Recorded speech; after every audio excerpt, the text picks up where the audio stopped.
Réflexion faite. La participation de Patricia et Micheline. Bonjour à tous. Bonjour à tous. Aujourd'hui, témoignez avec audace et courage. Il est écrit dans la parole de Dieu, dans l'Ancien Testament, dans Ésaïe chapitre 62, verset 6, « Sur tes murs, Jérusalem, j'ai posté des gardes. Ils ne doivent jamais se taire, ni jour, ni nuit. Vous qui faites appel au souvenir de l'Éternel, pas de répit pour vous. »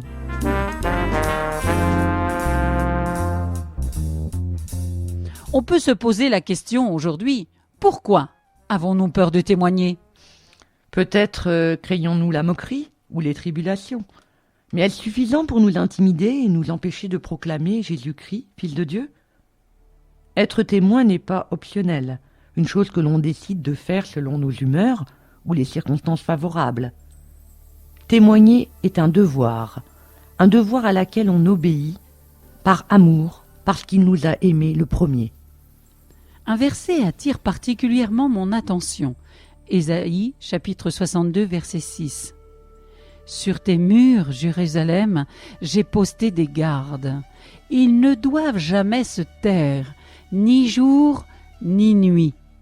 Vous qui faites appel au souvenir de l'Éternel, pas de répit pour vous. » C'est vrai, parfois nous ne nous sentons pas, on n'a pas envie de témoigner, tout simplement parce que le feu intérieur nous a quittés.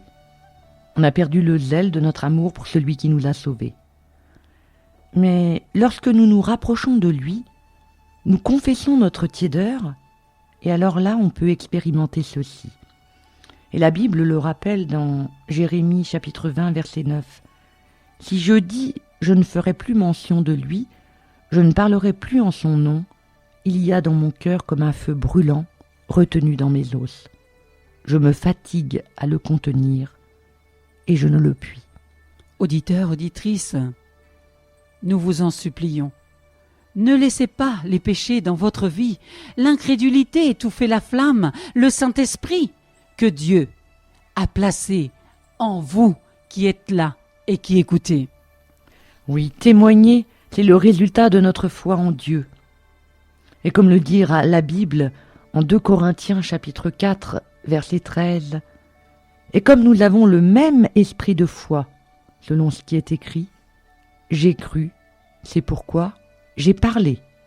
Nous aussi nous croyons, et c'est pourquoi nous parlons. » Réflexion faite. Ta mission est simple. Tout comme l'apôtre Paul, tu pourras dire « Car je n'ai pas jugé bon de savoir autre chose parmi vous, sinon Jésus-Christ et Jésus-Christ crucifié. » C'était Réflexion faite. La participation de Patricia et Micheline. Aujourd'hui, témoignez avec audace et courage. À bientôt. À bientôt.